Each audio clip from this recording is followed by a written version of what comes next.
Mr. Silent Channel. Please don't skip the ads. Kabanata 3581 Kuya. Si Jilly Uhey ay sumuko at humingi ng tawad. Kuya, ipahinga mo ang galit mo, may mga araw pa bago ang malaking kompetisyon, may oras pa tayo. Kuya. Talagang hindi namin nakita kung gaano kalakas ang babaeng iyon na nagngangalang Xiaoru at ang Zhuzuliang na iyon, ungol ni Chi Sanchuan. Tumahimik ka. Sinaway ni Feng Jishao, hindi mo ba iniisip na mali ang nakikita ko? Kuya, hindi ganoon ang ibig sabihin ng mga kapatid, ngunit malas din tayo. Hindi dahil hindi malakas ang pamilya ko sa Shenlang, ang kabilang partido ang nakipagsapalaran dalawang maliit na halimaw na masyadong malakas. Sabi ni Jilly Uhey. Oo. Hindi banggitin na si Zhou ay walang kabuluhan, ang kanyang katawan ay kakaiba, at halatang may problema sa kanyang pinagmulan, sabi ni Chi Sanchuan. Sinabi ni Feng Jishao na may malamig na mukha, tao man o multo, demonyo o demonyo, dahil balak ng Petronas na malawakang mag-recruit ng mga talento, sa pagkakataong ito, lalabas ito sa Baman Dobby. Maghahanap pa ako. Kung hindi ko mahanap ang tamang talento, huwag mong sisihin ang kapatid ko sa pagiging walang awa. Si Jilly Uhey at Chi Sanchuan ay nanginginig, ang kanilang mga labi ay naging asul sa takot. Sa sandaling ito, ang mga yabag ay walang kabuluhan, at ang hangin, na tila hangkag, ay lumabas mula sa likuran. Ama! Tiener, bakit ka lumabas? Mabilis na humakbang si Feng Jishao at niyakap ang kanyang anak. Mahina ka ngayon, huwag masyadong gumalaw. Tumawa si Feng Jishan, hindi na ako lalabas muli, umaasa sa iyong dalawang tulala na kapatid, kailan ka makakahanap ng angkop na kandidato. Si Jilly Uhey at Chi Sanchuan ay mukhang napahiya, kahit na ang pag-ihip ng hininga ay maaaring pumatay sa kasalukuyang hangin, ngunit maaari pa ring tumawa. Tiener, anong uri ng mga kandidato mayroon ka? Sinabi ni Feng Jishan, may isang tao na pinakaangkop na lumahok sa kompetisyong ito. WHO. Aking panganay na kapatid. Sa sandaling lumabas ang mga salitang ito, ang mukha ni Feng Jishao ay agad na nanlamig. Pinagpawisan din sina Jilly Uhey at Chi Sanchuan sa noo at kinakabahang tumingin sa mag-ama. Pagkatapos ng mahabang katahimikan, nawala ang ulap sa mukha ni Feng Jishao. Siya! Hindi papayag, umiling si Feng Jishao, kinamumuhian niya ako, kahit napatayin niya siya, hindi siya lalaban para sa iyo. Malamig nang umiti si Feng Jishan, matanda, tinuruan mo ako noon. Ako, ang puwersa ay hindi ang pinakamabisang paraan upang harapin ang isang malakas na kaaway, ang paghahanap ng mga kahinaan. Ang susi. Ang naulilang aso, kung tutusin, ay ang aking panganay na kapatid sa pangalan, at ang tanging kapatid na lalaki na nakikipagkompetensya sa akin. As early as you put noong siya ay nakulong, naisip ko na ang lahat ng uri ng posibilidad. Kasama na ang posibilidad na palayain mo siya balang araw at kung paano siya haharapin. Malamig ang mga mata ni Feng Jishao, at hindi niya sinisisi si Feng Jishan, ngunit matiyagang nakinig. Oh, anong kahinaan ang nakita ni Tiener sa kanya? Lalong naging masama ang ngiti ni Feng Jishan, at nagsalita siya. Pagkatapos noon, nabigla si Feng Jishao. Si Jilly Uhey at Chi Sanchuan sa tabi nila ay hindi nakaimik. Ang pangatlo, ang batang ito ay talagang isang bastard. Talagang isang salot na hayaan siyang mahanap ang kanyang cultivation base.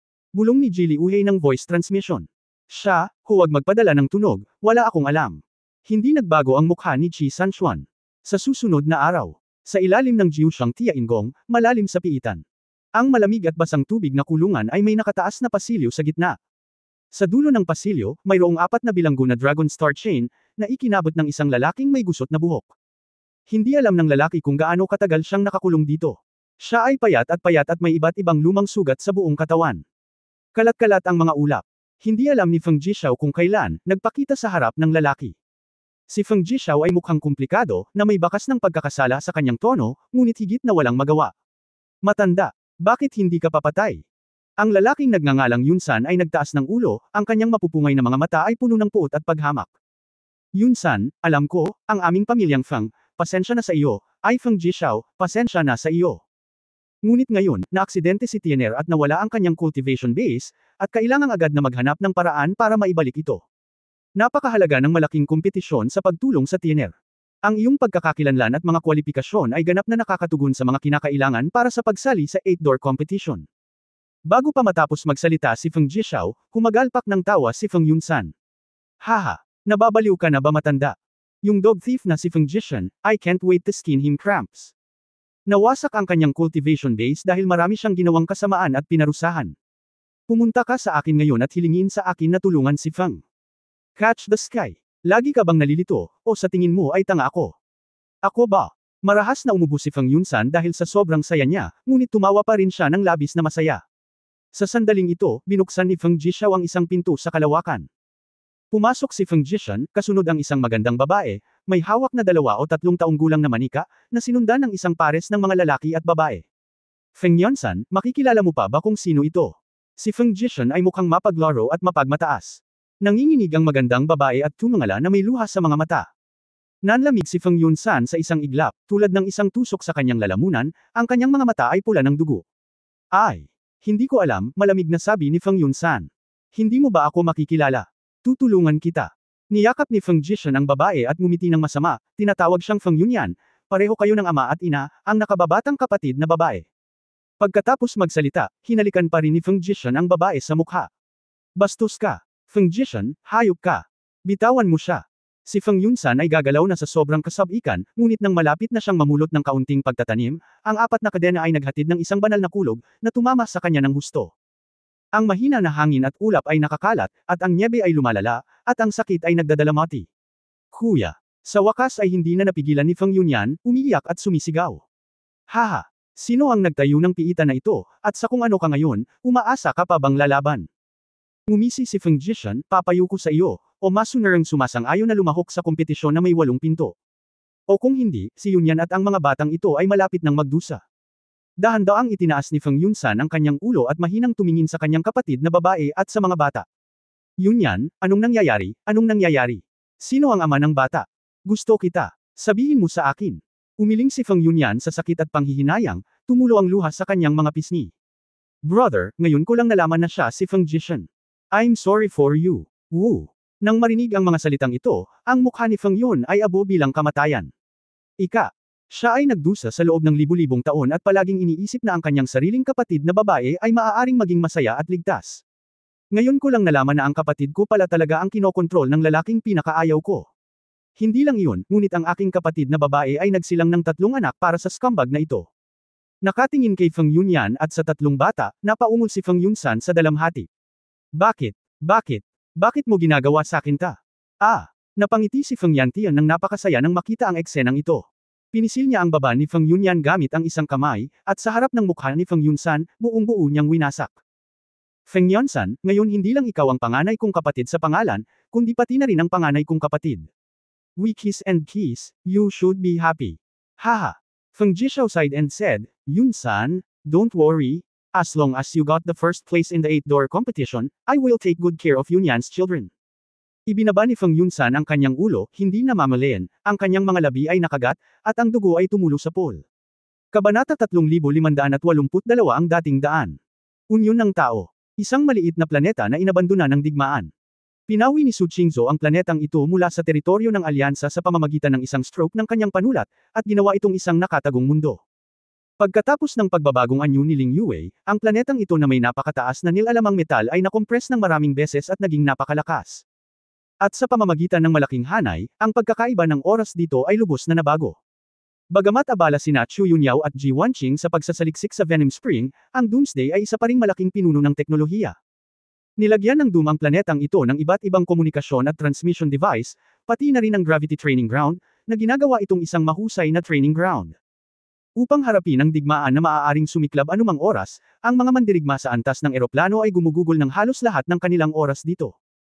Sa orihinal, ang mga master ng Dark Sect ay hindi nag-abalang tumulong bilang sparring. Gayunpaman, natuklasan sa kalaunan na mabilis ang pag-unlad ng mga kababaihan, at mayroon silang napakahusay na lugar ng pagsasanay, kaya natukso rin ang mga master ng Dark Sect. Kahit na hindi pa rin alam kung makakabalik ang Sword God, ngunit ngayon ay isang tipaklong sa isang lubad, at alam din nila na ang mas maraming katulong, mas mabuti. Sa sandaling ito, isang itim na gintong phoenix na apoy ang humahabol sa isang maliit na figure. Si Xiao Ziner iyon, at ang miyembro ng Group B ni Bai Wumang, si Acho. Hanggui. Nakita ni Xiao Ziner na may advantage siya, kaya sinamantala niya ang sitwasyon para ituloy siya. Sa isang galaw, bumalik ang phoenix sa pugad, ibinuko ni Xiao Ziner ang isang pares ng malalaking pakpak ng phoenix at pumihit ng mabangis. Sakto namang nataman niya si Acho, biglang lumingon si Acho. Ang dobleng kutsilyo sa kamay ni Acho ay sumambulat na may malamig na itim na liwanag. Ang babaeng nakamaskara ay tumalikod upang pumatay, gumuhit ng isang liwanag at anino ng layunin ng espada na kasing bilis ng pagkabigla. Bumagsak si Xiao Ziner sa lupa at gamulong ilang beses bago tumayo. Pagkahawak pa lang niya sa leeg niya, nahiwa na siya. Kung hindi dahil sa usapan na ito, natatakot akong naputol ang ulo ko. Anong meron? Ganito na naman ba? Nasa unahan ako, bakit hindi ko mapigilan ang huling suntok mo? Halos 100 beses na nakipag-usap si Xiao Ziner kay Acho, ngunit sa tuwing natatalo siya ng kutsilyong ito. Ibinalik ni Acho ang 2 kutsilyo sa scabbard sa kanyang likod, inikot ang kanyang ulo at naglakad pabalik kay Bai Wumeng. Hoy! Bakit hindi mo ako pinapansin? Kinakausap kita. Galit na sumunod si Xiao Ziner. Umiwas ng tingin si Acho at ayaw sumagot. Kahit na samantalahin mo ang 1,000 galaw o 10,000 galaw. Ito ay walang kahulugan. Kung ano ang tumutukoy sa kalalabasan ay ang huling suntok. Napagmasdan ko ang iyong imperial na kalagayan, at ang iyong infinity, ay nagdurusa sa lakas ng pagsabog. At sa iyong aktwal na labanan, masyado kang umaasa sa fangyan at kulang sa mga kasanayan. Dapat ay marami kang makinabang sa pag-aaral kay Acho. Estilo ng paglalaro ni Acho, labanan mo lang yang kutsilyo, kapag natalo ka, matatalo ka, pag-isipan mo muna at pagkatapos ay matuto ka rito. Tinuruan ako ni Bai Wumeng ng leksyon na may blankong mukha. Alam mo yon, kaya bakit hindi mo ako ipaglaban? Bagamat ang antas ng aking paglilinang ay hindi kasing husay ng sa iyo, laging posible na matuto ng mga kasanayan, di ba? Sabi ni Xiao Ziner. Kung hindi mo mapanalunan ang Acho, hindi ka kwalipikadong hayaan akong mag-shot.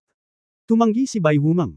Team leader, ayaw ko na siyang kalabanan, nakakasawa na, nakasimangot na sabi ni Acho. Ano, ikaw ba? Takot na mawala sa kanya. Tanong pabalik ni Bai Wumeng. Hindi, tanggi ni Acho. Sa simula, kailangan mo lang ng 10 galaw para manalo sa kanya, ngunit ngayon ay mayroon kang higit sa 1,000 galaw. Dapat mo bang isipin ito? Tanong ni Bai Wumeng. Charles. Ang mga mata ay medyo ayaw, at ibinaba niya ang kanyang ulo at hindi nagsalita. Haha, so takot kang matalo kay Miss Ben. Ipinagmamalaki ni Xiao Ziner ang kanyang mahabang buhok, at patuloy na galit na sinabi, natatakpan ko ang aking mukha araw-araw, kaya natatakot akong mawalan ng mukha. Manahimik ka. Isang emperador na may mood na araw-araw natatalo sa akin, nahihiya kang makipaglaro dito. Ikaw, walang hiya. Ngumisi si Acho. Tignan mo, nagmamadali ka. Gusto mong makipagpustahan sa tita ko? Mapanuksong tanong ni Xiao Ziner. Anong taya? 3 araw. Sa loob ng 3 araw, tiyak na kukunin ko ang kutsilyo mo. Kapag nanalo ako, kailangan mong tanggalin ang maskara mo at tawagin akong Sister Ziner. Charles. Tumalon ang mga talukap ng mata. Paano kung matalo ka? Maaari mong gawin ang lahat ng gusto mo sa akin. Maaari kang matuto mula sa Wangwanggo. Nakipagkumpetensya si Xiao Ziner. Okay, ito ay isang deal. Mararanasan mo ang pinakamalaking kahihiyan sa iyong buhay. Mapang-asar na sabi ni Acho. Walang pakialam si Xiao Ziner, lumingon siya at sinabing, pupunta ang babaeng ito sa service station, kakain ng cake, mag-relax kasama ang isang basong juice, at pagkatapos ay bumalik. At tatawagan ka ulit. Pagkaalis ni Xiao Ziner, sinabi ni Acho ng masama, leader ng koponan. Paano maiintindihan ng isang masungit at walang hiyang babae ang kalooban ng emperador? Para sabihin na naiintindihan ito ni Miss Su, naiintindihan ko ng kaunti. Acho, sa tingin mo siya ay isang taong may mood ng emperador, at nakakahiyang matalo ka palagi. Hindi ba? Natural. Pagkatapos ay isipin mo ito mula sa ibang anggulo, kahit na napahiya siya at nabugbog, gusto ka pa rin niyang labanan sa lahat ng oras, at gagawin niya ang lahat para labanan ka. Ngumisi si Bai Wumeng. Napangiti siya at sinabing, ang mga taong tumatangkad ay may posibilidad na mas takot na mahulog. Ngunit, ang babaeng ito, kahit na malaglag siya, naglakas loob siyang tumalon pababa. Sa tingin mo gusto niya ng mukha? Mayabang. Malaking pagkakamali iyon. Upang makamit ang layunin sa kanyang puso, kaya niyang tiisin ang kahihiyan at pasanin ng higit sa sinuman, natigilan si Acho saglit, at matapos maalala ang mga salita ni Bai Wumeng, hindi niya napigilan ang pagkayom ng kanyang mga kamay. Napakatangang babae. Oo, karamihan sa mga taong may mga kondisyon na tulad niya ay pipiliin na tahakin ng isang komportableng daan, ngunit siya, pinili niya ang isang daan na puno ng mga tinik. Tumango si Bai Wumeng at sinabing, bilasan mo lang sa puntong ito, siya ay napakahusay na kalaban, Acho, kailangan mong seryosong matuto mula sa kanya. Sinabi ni Acho sa medyo maasim na tono, leader ng koponan, siya ang babae ng Diyos ng Espada. Ano ang kinalaman nito dito? Kumunot ang noo ni Bai Wumeng. Kung manalo siya laban sa akin, magiging masaya ka ba, team leader? Tanong ni Acho sa mahinang boses. Siyempre hindi. Hindi nasisiyahang sinabi ni Bai Wumeng. Bakit may kakaiba kang ideya? Ikaw ay nilinang ko, ang aking nag-iisang alagad, at tinuruan pa kita kung paano maghiwa-hiwalay, kaya bakit gusto kong mawala ka? Kung mangangahas kang madaling matalo sa babaeng ito na hindi kasing ganda ng cultivation mo, umalis ka na dito. Hindi natatakot si Acho, ngunit baka sa kanyang mga mata ang kagalakan, huwag kang mag-alala, ang pinuno ng pangkat, hindi ko hahayaang matalo niya ako. Tumango si Bai Wumeng at dinala si Acho sa service station. Grupo ng mga tao na nilinang dito, nagpahinga at nakipag-usap, at lahat sila ay kailangang alagaan. Sina Feng Yaoying at Nayan Ruzhao ang nagsagawa ng logistical work at sila ang responsable sa pagsusumikap. Paglilinang ng mga tao, pagharap sa lahat ng uri ng mga gawaing bahay. Sa orihinal, ang dalawang babae ay malayo sa kanilang paglilinang. Wala talagang sense ang pag-crawl. Napakasaya pa rin ng mga babae na gumawa ng isang bagay para sa kanilang pamilya. Leader Bai, Miss Ugly, nagsumikap ka na, ikaw pa rin ba? Si Feng Yaoying ay nakasuot ng OL suit, may hawak na plato sa kanyang kamay, at binati siya ng nakangiti. Well, mahinang tugon ni Bai Wumang.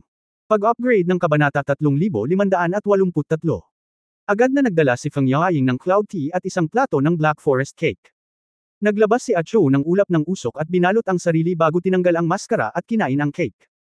Si Xiao Ziner ay nakahiga sa di kalayuan, kumakain ng cheesecake habang bumubulong, napakahirap kumain ng cake, gaano kapangit, at hindi nakikita. Ate, kain ka. Huwag ka masyadong magsalita. Sinabi ni Du Yuner na gumawa ng isang tasa ng honey black tea at iniabot ito kay Xiao Ziner. Sa oras na ito, kumuha ng sulat si Nayan Ruzhao at natagpuan si Bai Wumang. Leader Bai, ito ay isang sulat para sa iyo na kara-rating lang, sabi ni Nayan Ruzhao. Pagkatapos kunin ni Bai Wumang, sinulyapan lang niya ito at sinunog ang sulat hanggang abo. Leader ng koponan, ang mga matatandang lalaki ba na yumanig muli sa pinto? Tanong ni Ho. Ang daming basura, nagpapantasya pa rin tungkol kay Lao Su na tutulong sa kanila at sasali sa 8-sex grade competition.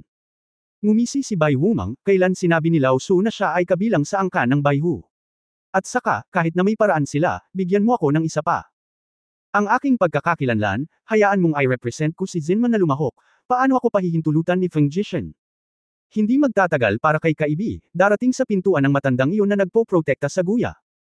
Sinuman mula sa aming madilim na pinto, pumunta ang pagsali sa kompetisyon ay para bigyan si Feng Jishaw ng dahilan para magsimula ng digmaan. Sinabi ni Ho, dapat alam din ng White Tiger Clan na yumanig sa pinto, ngunit tahimik pa rin silang nagpadala ng mga sulat ng paulit-ulit. Mukhang sa pagkakataong ito ang ikawalo. Kung tutuusin, ito ay may kaugnayan sa magiging pinuno ng Hongmeng, kaya hindi ba ito ay napakahalaga sa atin? Kung matagumpay na makuha ni Patriarch Ren Tianquo at Ji Han Tian ang unang pwesto, maiiwasan natin ang digmaan. Umaasang sabi ni Du Yuner, at iba rin ang mukha ng lahat. Sa oras na ito, isang masaganang tawa ang nagmula sa malayo. Magkatabing naglakad sina Ren Tianquo at Feng Xiaotian, na sinundan ni Ji Han Tian. Kuya Ren, huli na para makilala ka. Huli na para makilala ka. Hindi ko akalain na ganito pala ang karanasan ng anak mo. I think I'm going to call you master in terms of birth. Kailangan ko ng isang tao upang pag-usapan ang bagay na ito, kahit na pumunta ka sa aking kapatid. Mapait na ngumiti si Ji Han Tian at humikab ng walang magawa sa kanyang mukha. Sa loob ng istasyon ng serbisyo, isang grupo ng mga tao ang pawang walang ekspresyon. Hoy! Kayong dalawang walang hiya, hindi ba kayo nag-test? Anong pinagsasabi mo? Hindi napigil ang sabihin ni Xiao Ziner. Hoy, hipag, ngayon ko lang nalaman na may libu-libong babae si Lao Ren. Marami siyang alam. Stop talking.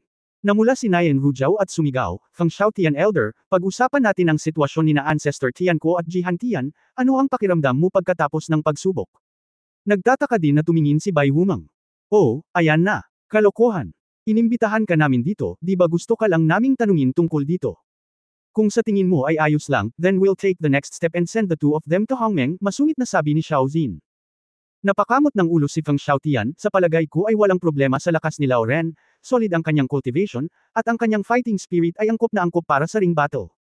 Para sa nakababatang kapatid na ito na si Ji Han Tian. Siya, ang kanyang batas, hindi ko alam kung ano ang magiging resulta. Kung sinuswerte ka, maaring may mga milagrong epekto, pero dahil hindi ko alam kung anong mga karakter mayroon si Dobby, mahirap sabihin. Nakahinga ng maluwag ang mga babae, magagawa ito ni Feng Xiaotian. Sabi nga, medyo maganda. Ito ay katulad ng opinyon ni Team Leader Bai. Mukhang masasabi ko kay Qingzhou na magpatuloy sa susunod na hakbang. Si Jian Yuzo ay naghihintay pa rin ng aming balita doon, kailangan naming gumawa ng mga kaayusan sa lalong madaling panahon, sabi ni Nayan Ruzhao. Well, sasabihin ko kay Qingzhou, tumalikod si Feng Yaoying para magpadala ng mensahe. Sinabi ni Bai Wumang, Feng Xiaotian, mayroon ka bang oras upang maglaro ng isang round? Hindi, naghihintay ang asawa ko sa bahay. Tuwang-tuwa si Feng Xiaotian at sinabing, may natutunan akong bago, kaya nagmamadali akong bumalik at isagawa ito. Hindi mo kailangang magsabi ng ganitong bagay. Hindi nagkaimik si Xiao Ziner. Napangiti si Feng Xiaotian na nakakahiya, pagkatapos ay tumingin sa paligid at nagsabi, nasaan ang aking magaling na apprentice na si Feng Qinglan? Ako. 2 araw ko na siyang hindi nakikita, gusto ko pa bang makita ang cultivation situation niya? Matapos ipakita ang kanyang kapangyarihan, nakiusap si Feng Qinlan kay Feng Xiaotian na bigyan siya ng mga kasanayan sa Qinglong. Noong una, nag-aatubili si Feng Xiaotian. Sa mga tuntunin ng pagkakakilanlan, si Feng Qinlan ay itinuring na kanyang hipag, at siya rin ay isang babae, dahil sa takot na maging sanhi ng tsismis ng mga tao. Pangalawa, sanay na si Feng Xiaotian kay Xian Yunyehe, at hindi niya masyadong gusto ang pagtuturo sa mga disipulo.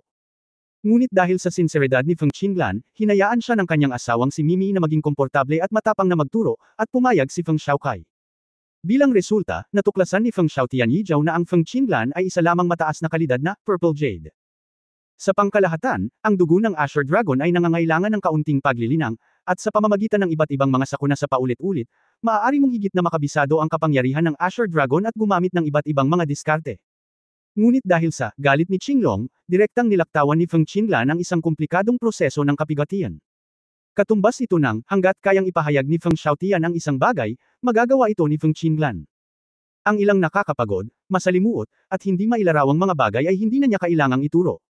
Kung tuwirang sabihin, ang Feng Qinlan ay katumbas ng isang asul na dragon na may 7 kapigatian o mas kaunti. Kahit si Feng Xiaotian mismo ay walang ganoong kumpletong hardware. Si Feng Xiaotian ay palaging nagsasanay sa kanyang sarili halos sa lahat ng oras, kaya mayroon siyang kahangahangang kasanayan sa mahika ng Diyosa. Ngunit hindi niya talaga gusto ang isang tao, ngunit hindi niya mahanap ang isang tao na may isang karaniwang wika. Kakaiba si Feng Qinlan, ganap niyang makakasabay sa kanyang ritmo, at gumagana ito ng maayos. Si Feng Xiaotian ay tulad ng paglalaro, pagsasanay ng trompeta, at ibinahagi ang lahat ng kanyang karanasan kay Feng Qinlan. Sa pagtingin sa mabilis na pag-unlad ni Feng Qinlan sa mga kasanayan ni Qinglong ng hakbang-hakbang, si Feng Xiaotian ay may sense of achievement para sa marahas na pag-upgrade. Bukod dito, ang ilang mga kasanayan na hindi masyadong malinaw ni Feng Xiaotian, maaari din siyang ma-verify sa pamamagitan ng Feng Qinlan. Ang Feng Qinlan ay tulad ng isang perpektong simulator ng Qinglong technique, na nagpapasaya kay Feng Xiaotian na muling matuto. Ang isa ay kakulangan ng karanasan, at mayroong isang top-level na kagamitan. Ang isa ay ang mga ito ay napakaraming karanasan at kulang sa ilang mga pambihirang kagamitan. Kaya, abutin natin ang isa't isa. Naging maayos na rin ang relasyon ng guro-apprentice ng dalawa. Guro. Sa oras na ito, sabay na naglakad pabalik sina Feng Qinlan at Feng Yu mula sa labas. Yu, natututo ba kayo sa isa't isa? Nagsasanay ka kay Miss Feng Gayo? Umaasang tanong ni Feng Xiaotian. Hindi ko pa rin matatalo, umiling si Feng Qinlan at bumantong hininga. Ngumiti si Feng Yu at sinabing, huwag mong sabihin iyan, kaya kitang talunin ngayon, ang cultivation base lang ang nangingibabaw, hindi na ako ang iyong kalaban sa mga tuntunin ng mga kasanayan sa Qinglong. Hoy, ang cultivation base ay mahalaga, ito ay mahalaga, ngunit talagang hindi ito mahalaga na maging isang nangungunang manlalaro. Guro, tandaan na ang kaharian ay laging nauuna, at ang iyong batas ay ang Qinglong Fury, na nangangahulugan na mayroon kang partikular na mataas na pangunawa sa bloodline ng dragon. Kailangan mong umasa sa oras at espiritual na mga pildores upang itambak ito. Ngunit kung maabot mo ang kaharian, maaari kang pumunta ng isang hakbang at itaas ang galit ni Qinglong ng isang hakbang pa. Pinaikit ni Feng Xiaotian ang kanyang mga mata. Mahigpit na sinabi ni Feng Qinlan, Guru, ang ibig mong sabihin ay magkaroon ng kapangyarihan ng dugo pagkatapos ng 7 kapigatian. Kabanata 3584 na There will always be someone. Kung gayon ay hindi ko alam, kailangan mong maranasan ito mismo. Pagkatapos magsalita ni Feng Xiaotian, tiningnan niya ang oras, tinampol ang kanyang hita at sinabing, hindi maganda. Gabi na. Uuwi muna ako. Hindi. Sa gustong magpaalam sa lahat, nawala si Feng Xiaotian sa isang iglap. Wala talaga akong magagawa sa kanya. Mas mabuting sabihin na natatakot siya sa internal affairs, o mas mabuting ay spoil ang kanyang asawa. Napailing si Feng Yaoying na may ngiti. Anyway, dahil ang team leader Bai at Elder Feng Xiaotian ay parehong nararamdaman na si Patriarch Tianko at Jihan Tian ay maayos, pagkatapos ay maaari tayong magpatuloy sa susunod na hakbang. Tumingin si Bai Wumeng kay Feng Yu, ano sa palagay mo? Tinatanong mo ako. Nagtataka si Feng Yu. Bagaman sa mga tuntunin ng lakas, hindi ka kasing galing namin ni Feng Xiaotian, ngunit kung tutuusin ay anak ka ni Feng Jishao, at ang iyong pangunawa kay Hongmeng at maging sa 8 sects ay higit na nakahihigit sa amin. Oo, Feng Yu, sino sa tingin mo ang ipapadala ng iyong ama para lumahok sa kompetisyong ito? Dapat determinado siyang manalo, di ba? Tanong ni Feng Qinlan. Saglit na nag-isip si Feng Yu, pagkatapos ay umiling at sinabing, sa pagkakaalam ko, wala sa mga kasalukuyang leader ng kabataan sa angka ng Shenlong ang nakasali sa 8 Sex Grand Competition, at walang sinuman sa kanila ang makakalaban ni Ren Tianko. Maliban kung ano. Feng Gayo hesitated in his eyes and said, maliban na lang kung mahikayat ni Feng Jishao ang panganay kong kapatid. Feng Yun-san, mayroon ka pa bang panganay na kapatid? Nagtatakang tanong ni Ho. Feng Yun-san, medyo pamilyar. Kumunot ang noo ni Bai Wumang at naalala, maaaring ito ang napapabalitang foster son. Hindi ito chismis, talagang umiiral ito. Naalala ni Feng Yu, sa tingin ko noon, nang si Feng Jishao ay nagpayunir sa lupain, ang kanyang mga nasasakupan ay parang mga ulap. Ang isa sa kanyang mga nasasakupan ay namatay sa labanan, naiwan ang kanyang asawa at mga anak sa bahay. Si Feng Yunsan ay anak ng matandang departamento. Dahil sa kanyang pambihirang talento, siya ay tinanggap ni Feng Jishao bilang kanyang ampon, at siya ay nilinang ng mabuti. Bago lumitaw si Feng Jiushan, si Feng Yunsan ay palaging anak na pinakamamahal ni Feng Jishao. Kung tutusin, napakaraming kalaban ni Feng Jishao, at halos lahat ng mahuhusay na bata ay pinatay ng kalaban na pamilya.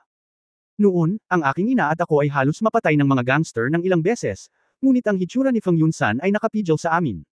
Ang kalaban. Kaya lang, dahil sa hitsura ni Feng Jishan, ang sarili niyang anak, si Feng Yunsan ay naging stumbling block. Gaano man kagaling ang adopted son, anak siya ng iba, hindi pa banggitin ang pagiging makitid ng isip ni Feng Jishan, at hindi niya matitiis ang titular na panganay na kapatid na ito. Ngunit sa oras na iyon, si Feng Yunsan ay isa na sa pinakamahusay sa nakababatang henerasyon, kasama ang maraming merito, maraming tao ang sumusunod sa kanya ng same time. Gusto siyang direktang itago ni Feng Jishao, ngunit imposibleng patayin siya, at natatakot siyang maging sanhi ng chismis ng mga tao. Nagkataon na may kabit ni Feng Jishao, go. Nakipag-ugnay siya kay Feng Yunsan. Si Feng Yunsan ay kinasuhan ng isang walang galang na kaso at sapilitang pinigil ni Feng Jishao. Mula noon, sa pag-usbong ng Feng Jietian, sadyang pinigilan ni Jiu Shangtia Ingong ang opinyon ng publiko. Hindi ko nang ahas na banggitin ang pangalan ng aking panganay na kapatid. Napakaraming tao sa kalaunan ay nag-isip na isa lang itong chismis at hindi alam kung ito ay totoo o hindi. Galit na sabi ni Xiao Ziner, anong bastard? Ito ay malinaw na sinasadya. Mga babae, bakit mo gustong idagdag ang kasalanan? Ingratitude, ang mga anak ng aking mga nasasakupan ay inampon bilang mga ampon, ngunit sila ay itinatapon kapag sila ay naubos. Hindi katakatakang labis mong kinasusuklaman ang sarili mong ama, itong Feng Jishao ay talagang wala. Hinayla ni Du Yuner ang damit ni Ziner, ate, huwag mong sabihin iyan. Ang tatay niya kahit anong mangyari. Napangiti si Feng Gayo nang walang pakialam, kapag pinagbigyan niya si Feng Xiantian, pinatay ang aking ina, pinatay ang kanyang kapag nagpakasal na siya, hindi na ako ang kanyang anak. Mag-ama lang kami sa dugo, at walang relasyon.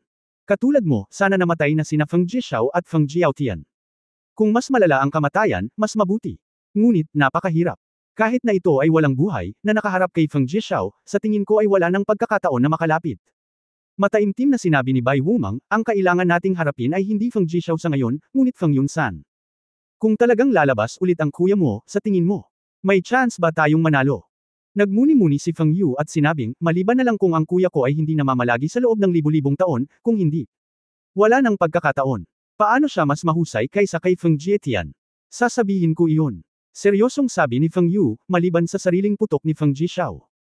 Walang sinuman sa Jiu Shangtia Ingong ang makakasupol sa aking panganay na kapatid, kasama ang aking pangalawang tiyuhin, ikatlong tiyuhin, at 26 na kalamidad na asol na dragon.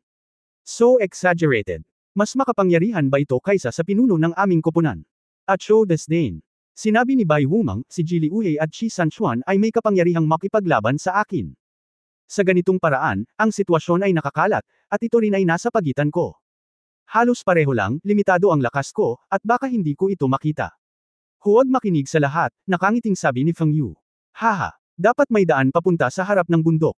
Hindi estilo ng matanda ang umamin ng pagkatalo bago mag-expedition. Ren Tianquo. Nakangiting sabi, I'll just try my best, bakit ako mag-iisip ng sobra? Kung gusto mong matulog ng matiwasay, makakagat ka lang ng bala, nakangiting sabi ni Jihan Tian. Hindi lang ikaw, napakaraming tao ang desperado.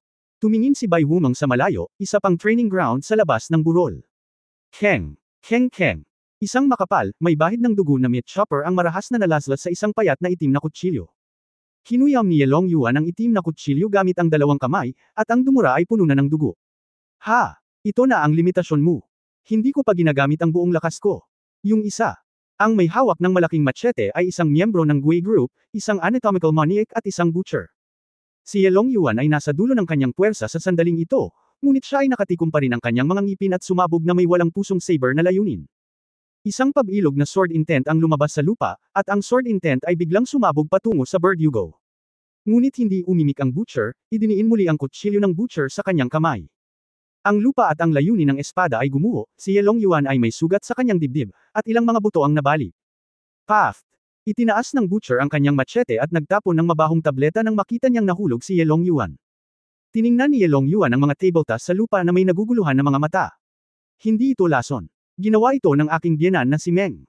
Kahit na ang aking matandang babae ay mahilig gumawa ng lason, siya rin ay isang lunas sa lahat.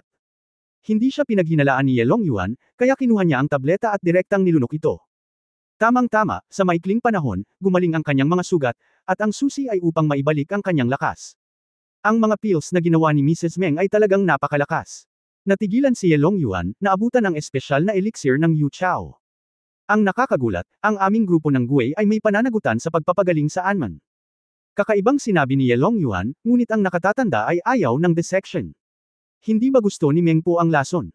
Sa panahong ito ng pakikipag-ugnayan sa mga Anman Master na ito, Yelong Yuan ang mga pangunahing kaalaman ay malinaw, at hindi ko maiwasang mag-alinlangan. Hehe, anak, ikaw ang ama ng Sword God na iyon, tama ba? Natahimik si Yelong Yuan at tumango.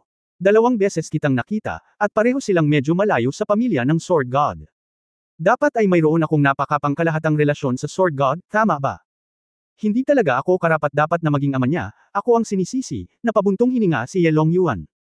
Dahil ang pag-ibig sa pagitan ng ama at anak ay umiiral sa pangalan lamang, bakit kailangan mong magsumikap upang linangin araw-araw? Sa iyong lakas, kahit na dumating si Hongmeng, maaari mo pa ring protektahan ang iyong sarili. Malalaking ngipin. At saka, dapat maging malinaw ka, kahit gaano ka pa magsanay, hindi ka mapapabuti ng malaki sa maikling panahon. Kinagat ni Yelong Yuan ang kanyang mga ngipin, alam ko, ngunit gusto kong gawin ang aking makakaya. Kahit na ito ay maaaring walang pakinabang, ito ay mabuti. Gusto ko lang maging responsableng ama ngayon, hindi mo ba naisip na huli na ang lahat? Ang tanong ng butcher. Isang figure ang sumagi sa isip ni Yelong Yuan, bagaman hindi ako kailangan ng aking anak, palaging may taong nangangailangan sa akin. Kabanata 3585 masyadong magkatulad. Nang marinig ito, umupo ang Verdugo sa lupa na may malaking puwit, at ang kanyang mga mata ay nagpakita ng isang dampi ng damdamin.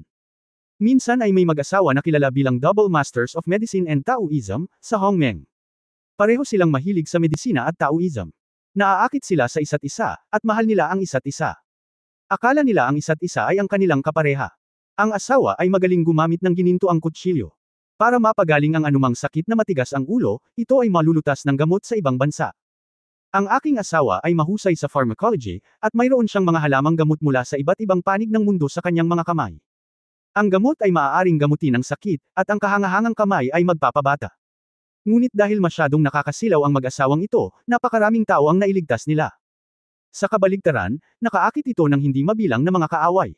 Upang maunawaan ang puot, ang ilang mga kaaway ay gumawa ng isang lason na hindi pa nila nakita noon, na naging dahilan upang ang nag-iisang anak na lalaki ng mag-asawa ay dumanas ng matinding lason.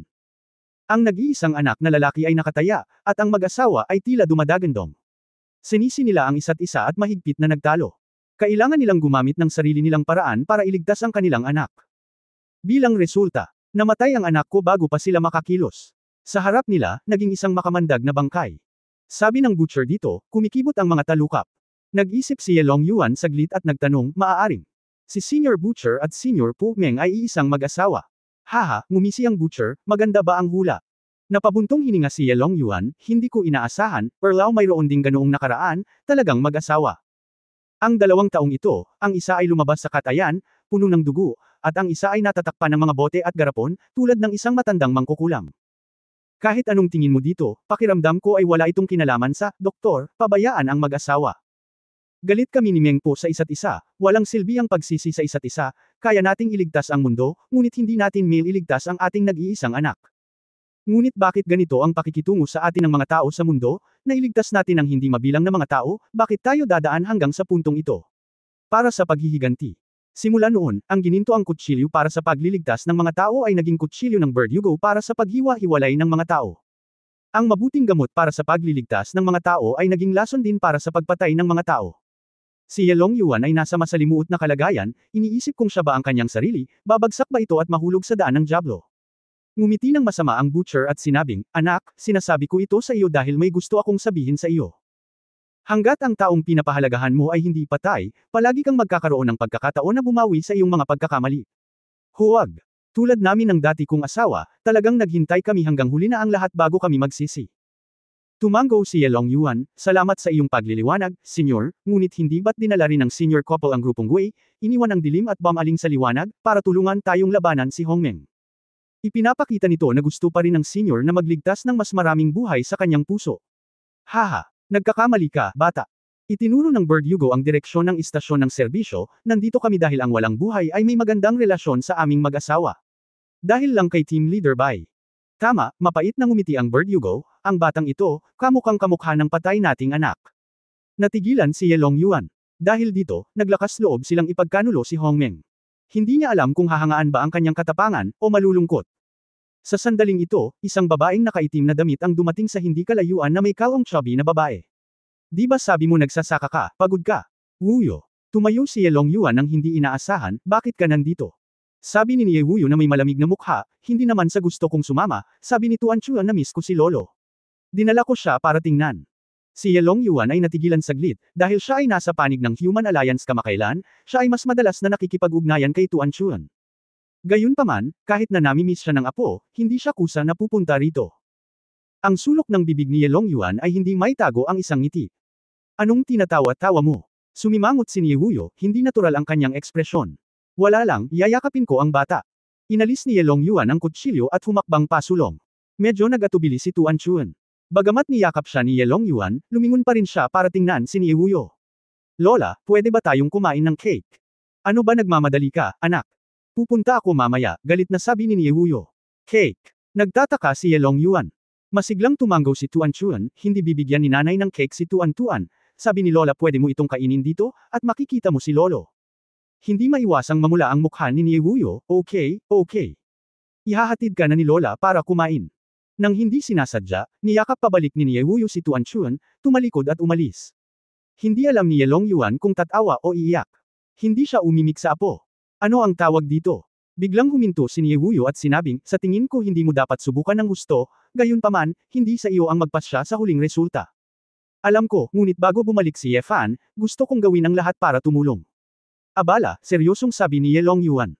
Talagang babalik ang aking anak sa oras, naniniwala ako sa kanya.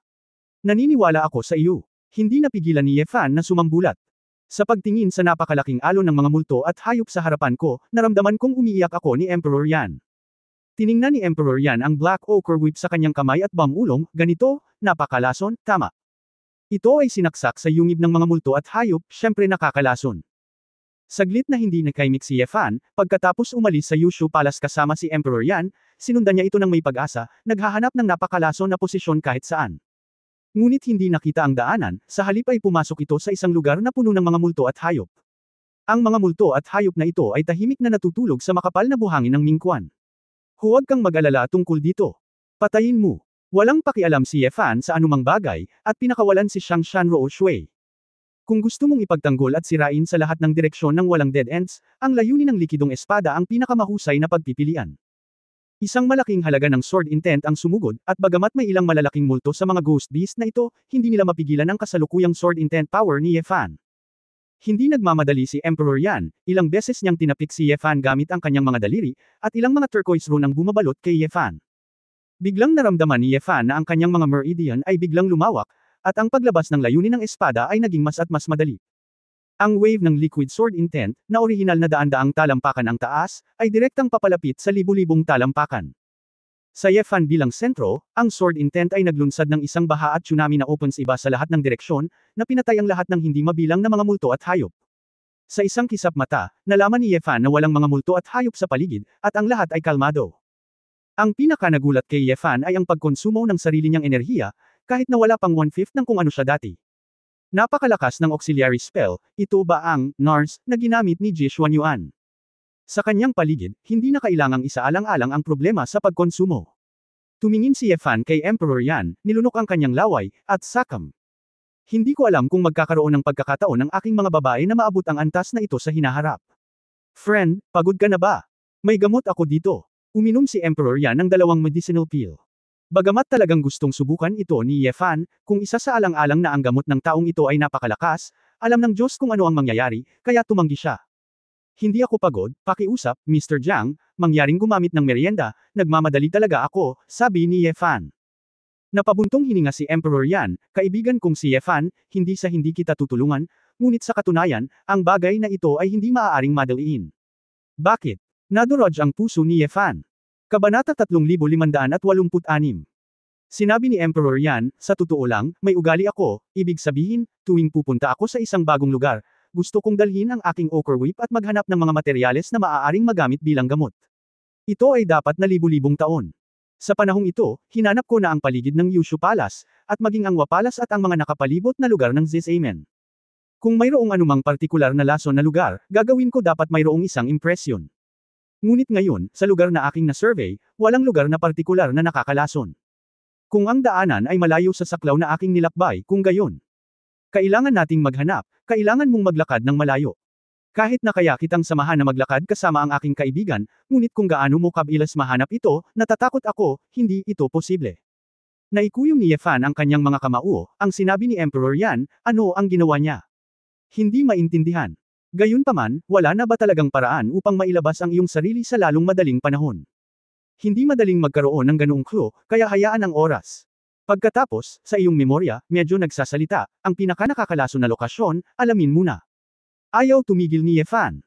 Nag-isip sandali si Emperor Yan, pagkatapos ay nagsabi, seryoso, para sa ochre whip, ang pinakalason ay malamang nawala sa isang lugar sa Mingquan. Nasaan na iyon? Itinuro ni Emperor Yan ang ibaba. Netherworld. Tumango si Emperor Yan, tingnan mo, aking kaibigan, kapag mas maraming yin chi ang nakita ng letigo ng ochre, magiging mas maitim ito, at mas magiging lason ang pakiramdam nito. Ngunit gaano man kakapal ang yin chi sa Mingquan, mas malakas ba ito kaysa sa underworld? Kung susundin ang low ika na ito, sa palagay ko ay maaaring wala sa Mingquan ang sipi. Sumimangot si Yefan at nagpabalik-balik ng ilang hakbang. Kahit na ang underworld ay makapal sa yin, kailangan ba nating pumunta sa underworld para maghanap? Nag-isip sandali si Emperor Yan, pagkatapos ay umiling at sinabi, sa totoo lang, may isa pang bagay na dapat nating isaalang-alang. Ano? Nagmamadaling tanong ni Yefan. Ang aking ochre whip ay magiging reaksyon sa yin chi sa yang realm, at pinaniniwalaan na ang yin chi ay lason. Ngunit para sa mga nilalang sa underworld, kung ang letigo ng ochre ay naging itim, ito ba ay lason? Biglang sabi ni Yefan, na parang Dago empowerment. Oo. Ang yin chi ay nakakalason, at ito ay para sa buhay sa mundo. Ngunit para sa buhay sa underworld, ang yang chi ay lubhang nakakalason. Kung ang daanan na iyon, ang ilog na iyon, kung ito ay lason, kung gayon ito ay dapat na totoo. Sa mga tuntunin ng dalawa. Mundo ng yin at yang. Hindi ito magiging purong yin chi, kundi yang chi din. Kaya, sa simula pa lang, sa maling direksyon tayo nakatingin. Napangiti si Emperor Yan, na parang sinasabi na ang mga bata ay maaaring turuan. Agad na nagising si Yefan at bumulong, kung ngayon, ang balanse ng yin at yang ay dapat nasa itaas na palapag ng Juyuan. Ngunit iyon ay dahil ang anim na landas ng reincarnation ay nawasak, at ang yin ni Mingquan ay patuloy na umaagos. Ito ay sanhi ng pagtindi. Kung ang Panginoon ng 600 ay buhay pa, kung gayon ang lokasyon ng ilog. Ay dapat, tumingin si Yefan sa lupa. Sa kanya, paa, sa mismong paanan nila, ang intersection ng Juyuan at Hades. Noong nakaraan, mayroong yin at yang. Para sa buhay ng ikalawang kaharian, hindi ito ang pinakanakakalaso na lugar, ngunit ito ay isang hindi malulutas na lugar.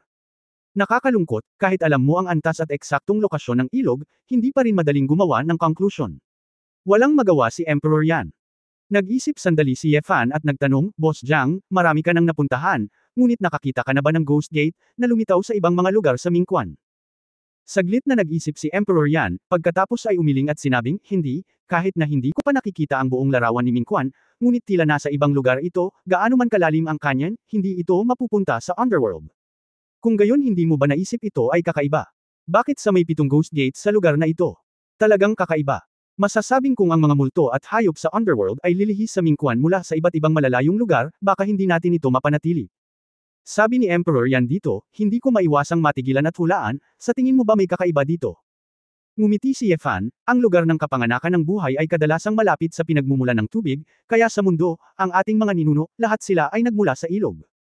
Kung isa sa alang-alang natin itong ilog na nag-uugnay sa dalawang kaharian ng yin at yang, hindi ba natin ito iniisip na isang ilog ng lason? Kumislap ang mga mata ni Emperor Yan, sa totoo lang, baguhin ang paraan ng pag-iisip, dahil ang ilog na ito ang pinagmumulan ng kaguluhan, naglalaman ito ng pinagmulan ng yin at yang, kaya hindi ito nakakalason. Oo, kung ang ilog ay marumi ngayon, hindi ko alam, ngunit dahil ang lahat ng buhay ay nagmumula sa kaguluhan, kung gayon ang ilog na ito ay malamang na maging kapanganakan ng buhay sa simula. Ang lugar. May mga bagay talaga si Yefan na hindi niya sinabi. Iyon ay Ankh. Kung ang lason na EITR ay nasa ilog na iyon, kung gayon ang lason ay maaaring lumitaw pagkatapos na marumi. At ang bukal ng buhay ay isang uri ng kapangyarihan ng pinagmulan ng kaguluhan, at ang kapangyarihang ito lamang ang makapagbibigay ng buhay sa mga patay. Pagkatapos ng lahat, ang lahat ng buhay ay ipinanganak sa tagsibol na ito.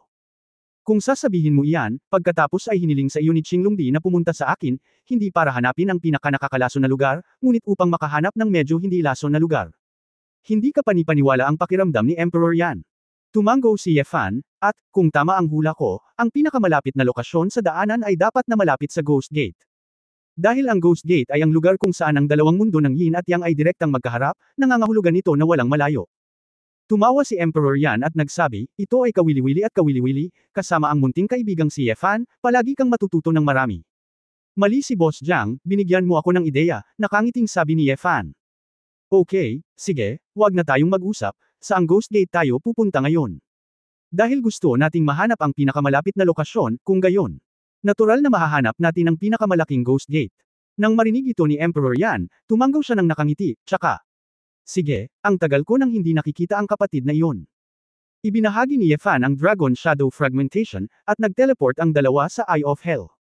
Paglabas nila ay naabutan nilang naghihintay na si Chiyu sa kanilang dalawa sa harapan. Anak, anong ginagawa mo dito? Si Chiyu ay mukhang hindi nasisiyahan, maaaring narito ka rin para agawin ang aking teritoryo. Ikaw na barbarian, bakit naging teritoryo mo ang Eye of Hell? At saka, huwag kang makipag-away kung makakita ka ng matandang kapatid. Kamusta ka? Nakangiting saway ni Emperor Yan. Sino ang kapatid mo? Shi, sumulyap ka. Mapait na ngumiti si Ye Fan, huwag mo akong intindihin, sinusubukan kong humanap ng paraan para makaalis. Matapos ipaliwanag kung para saan siya nanggaling, bumuti ang ekspresyon ni Chiyo. Pinagpapawisan si Ye Fan, walang muwang, talagang ipinagtatanggol niya ang pinakamapanganib na lugar na ito. Talaga bang kinukuha mo ang mata ng impyerno bilang kanyang tahanan? Bakit nakatayo ka pa dyan? Bakit hindi mo mahanap agad ang daan palabas? Galit na sigaw ni Chiyu. Si Ye Fan ay may matigas na ngiti sa kanyang mukha, iniisip kung pinipigilan mo ba siya? Kasalanan ba niya na kinaladkad niya ang ritmo ngayon? Hindi pa rin makatwiran. Gayunpaman, tila gusto pa rin ni Chiyu na lumabas siya, pagkatapos ng lahat, gusto rin ni Bai Chenluo na lumabas. Nasira. Biglang sumimangot si Emperor Yan, nakatingin sa Black Ochre Whip, nakasimangot. Anong mali? Nagmamadaling tanong ni Ye Fan. Nakalimutan ko, ang Ghost Gate na ito ay napakaaktibo at patuloy na nagbabago dahil sa Yin Shi, at ang reaksyon ng Ochre Whip dito ay magiging napakagulo. Anong ibig mong sabihin? Hindi madaling gamitin. Si Ye Fan ay malapit nang umiyak, hindi ba ito masyadong nakakaawa? Nahihiyang sinabi ni Emperor Yan, maaari itong gamitin, ngunit hindi ito tumpak. Kinagat ni Ye Fan ang kanyang mga ngipin at sinabi, ipasok ang aking Yantian Precept. Bakit? Gusto mo ulit akong padalhan ng medicinal materials? Kaibigan, gamitin mo ang iyong salita. Sabihin mo, hindi na kailangan, hindi ka mababayaran kung wala kang gagawin. Si Emperor Yan ay tumingin ng may pag-asa, at sa panlabas ay tumanggi siya. Ano? How dare you send this old ginger-headed medicinal material? Sino ang tinutulungan mo dito? Chiyu mukhang mabangis. Hindi pagkakaunawaan. Nagmamadaling iwinagayway ni Ye Fan ang kanyang kamay at sinabi kay Emperor Yan, napakaganda ng iniisip mo. Pahiramin mo ako ng iyong ochre na letigo para tingnan, at pag-aaralan ko ito. Nadama ni Ye Fan na mas mabuting pag-aralan ang Ochre Whip ng mag-isa. Sa prinsipyo, hindi ko magagarantiya na ang aking walang kapantay na sandata ay mas kapaki-pakinabang kaysa sa isang magic weapon. Kabanata 3587 ang tunay na kapangyarihan. Pagpasok sa Yantian Ring, hiniling ni Ye Fan si Emperor Yan na pumunta sa Ochre Whip. Kailangan niya ng oras, at ang pagkakaiba ng oras ng Yantian Ring ay nagbibigay daan sa kanya upang makatipid ng oras sa maximum. Sa likod ng cafe ni Bai Chenluo, may bakanteng training ground. Walang kapantay si Ye Fan, sinusubukang makita ang lahat ng mga prinsipyo ng letigo ng ochre. Gayunpaman, ang pagpapatakbo ng enerhiya ng Ochre Whip ay lubhang komplikado. Kahit na si Ye Fan ay may malaking halaga ng espiritual na kapangyarihan, ang pagpapatakbo ng likas na kayamanan ng espiritu ay malayo sa kanyang imahinasyon. Sa harap ng mga mata ni Ye Fan, ito ay tila isang independenteng maliit na mundo, na may hindi mabilang na hindi pamilyar na enerhiya, makulay at gumagana sa iba't ibang mga batas. Hindi nagtagal at naramdaman ni Ye Fan na ang kanyang atensyon ay nagsisimula ng mawala at mahirap na maunawaan ang mga pahiwatig. Paulit-ulit lang ni Ye Fan ang kanyang mga obserbasyon, ngunit palagi siyang nabigo, at nagsimulang magduda sa kanyang sarili. Pagkatapos ng lahat, gaano man karami ang nilinang ni Ye Fan, isa pa rin siyang individual. Ang algorithm na nakapaloob sa Ochre Whip ay parang isang maliit na universo. Ito ay tiyak dahil ito ay sumasaklaw sa lahat na maaari itong tumpak na makakita ng iba't ibang mga sangkap sa dalawang larangan ng Yin at Yang. Bilang karagdagan, ang Ochre Whip ay hindi isang karaniwang pag-atake at pagtatanggol na uri ng kayamanan. Ito ang unang pagkakataon na nakatagpo si Yefan ng ganitong uri ng detection device tulad ng Lingbao. Sa isang hindi pamilyar na larangan, si Yefan ay mukhang mas problemado. Oo naman, komplikado ang chemistry. Inihanda ni Yefan ang pag-iisip bago siya nagsimulang mag-obserba, ngunit hindi niya inaasahan na ang katotohanan ay mas mahirap kaysa sa inaasahan. Crazy Dragon Blood Chi. Pagkawatak-watik ng Dragon Soul. Si Yefan ay walang magawa. Upang madagdagan ang kanyang lakas ng pag-iisip at konsentrasyon, maaari lamang niyang ipagpatuloy ang pagbutihin ng kanyang Yuan Shen. Bilang isang resulta, ang kahusayan ng pagmamasid ay talagang tumaas, ngunit ang pagkonsumo ay nagsimula ring tumaas ng husto. Sa isang sulok ng training ground, si Emperor Yan ay nakahiga sa isang rattan chair, masayang nanunood. Nagtimpla si Bai Chenluo ng isang palayok ng spirit tea at dinala ito. Yu, ang pamangkin ay nagtrabaho ng husto, nakakahiya, kumain at uminom, at kumuha ng iyong mga panggamot na materyales. Kinuha ni Emperor Yan ang tsaa at humigop, tinatangkilik ito. Wala lang, karangalan ko na mainom ni Uncle Jiang ang natimpla kong tsaa. Bai Chenluo. Ngumiti, ngunit nag-aalalang tumingin kay Yefan sa hindi kalayuan. Ano? Nag-aalala ka ba sa shota mo? Sa tingin ko, masyado niyang ipinipilit ang sarili niya, napabuntong hininga si Bai Chenluo. Medyo over the top talaga ito. Kahit na mauunawaan ng sword intent ng kanyang emperor ang lahat, depende rin ito sa kanyang cultivation. Dahil alam mong kulang pa siya sa init, nakaupo pa rin ang matandang luya dito at umiinom ng tsaa. Chiyu. Biglang sumulpot sa training ground, matamang nakatitig kay Emperor Yan. Si Emperor Yan ay humigop ng kanyang tsaa at tumingin kay Chiyu na may kakaibang ekspresyon sa kanyang mukha. It's unprecedented, hindi mo ba pinakaayaw na humingi ng tulong sa iba? Bakit, hindi ako hinanap ng munting kaibigang si Yefan, gusto mong tulungan ko siya? Kinuha ni Chiyu ang dumplings na nasagasaan, at hinawakan ang itim at puting balbon na bola. Curious lang ako, kung hanggang saan siya mag-grow, whether you like it or not. Mapaglarong ngumiti si Emperor Yan at sinulyapan si Bai Chenluo sa tabi niya. Kapag mas matanda ka na, ang isang babaeng matanda ay palaging magpapasaya sa iyo. Naiintindihan ko, naiintindihan ko. Tinapik ni Emperor Yan ang balikat ni Bai Chenluo. Pamangkin, ang iyong ama ay napakabuti sa iyo. 10,000 taon na ang nakalipas mula nang mangyari ang pagbagsak. Hindi siya kailanman humingi ng tulong sa akin. Matandang luya, hindi kita hiniling na tumulong. Lumabas ka, lousy. Kumurap-kurap si Emperor Yan kay Bai Chenluo at sinabing, okay, gusto kong tulungan ang kaibigan ko, wala itong kinalaman sa pagiging tanga mo. Namula si Bai Chenluo, at tumingin kay Chiyu nang may pasasalamat at nahihiya. Hindi napansin ni Yefan ang sinabi ng tatlo sa likod niya. Ang lahat ng kanyang atensyon ay nasa parsing Ochre Whip. Biglang nalaman ni Yefan na ang isang komplikadong bilog ng kapangyarihan ni Aoki ay lumitaw sa ilalim ng kanyang mga paa. Sa tuktok ng ulo, mayroong isang maliit na sinaunang kaldero na gawa sa luwad na palayok na dahan-daang umiikot. Sa tripod, ang salitang, Shenong, ay nakasulat sa sinaunang selyo, at ang mga madilim na berdeng liwanag na spot ay patuloy na ibinaba kay Yefan. Ang mga green light spot na ito ay naglalaman ng walang katapusang sigla, na nag-echo ng kapangyarihan ni Aoki sa dugo ng dragon, at ang epekto ay dumami. Ang isang walang ulira na misteryosong kapangyarihan ay talagang ginawa ang lahat ng kanyang mga selula ng katawan, primordial spirit, at dragon soul, lahat ay makapangyarihan. Parang super adrenaline hit. Parang isang mahabang tagtuyot ang sumasalubong sa ulan. Ang mental state ni Yefan, na orihinal na nawasak, ay naging lubhang matino. Kaibigan ko, hindi ko kailanman nagustuhan ang Shin nung 100 Herbs Formation, na ito, maliban kay Brother Xuanyuan. Ang Kimon spell na ito ay isang koleksyon ng aking panghabambuhay na pag-unawa sa parmasya, at ang mga epekto ng hindi mabilang na bihirang at kakaibang mga halamang gamot ay na-adjust ng hindi mabilang na beses. Perpektong pagsasanib. Ang porma sayo na ito ay maaaring tumagal lamang ng 1 oras, sa huling pagkakataong gamitin mo ito, si Shenlongding ay magpapahinga ng 1,000 taon, huwag mong sayangin. Nagulat si Yefan, ito ang tunay na kapangyarihan ni Emperor Yan. Hindi niya maiwasang magising, paano niya makakalimutan na magagamit niya ang auxiliary spell ni Yandy para ma-improve ang limitasyon niya. Sa sobrang pananibik ko ay napabayan ko ang isang mahalagang bagay. Kung hindi si Emperor Yan ang nagkusa, baka nag-aksaya siya ng maraming oras. Hindi ito gagana. Bagamat mahalaga ang pag-uwi, paghandaan ang iyong sarili. Ang kailangan niyang harapin ay ang pinaka-primitive na magulong kapangyarihan ng Fifth Tai, tulad ng isang ilog, kung gusto niyang masira, hindi siya maaaring makipagsapalaran. Kalmado. Hindi pwedeng magkulang. Huminga ng malalim si Yefan, at sa tulong ni Emperor Yan para palakihin ang kanyang buong estado, muling nagkawatak-watek si Yefan. 6 na beses.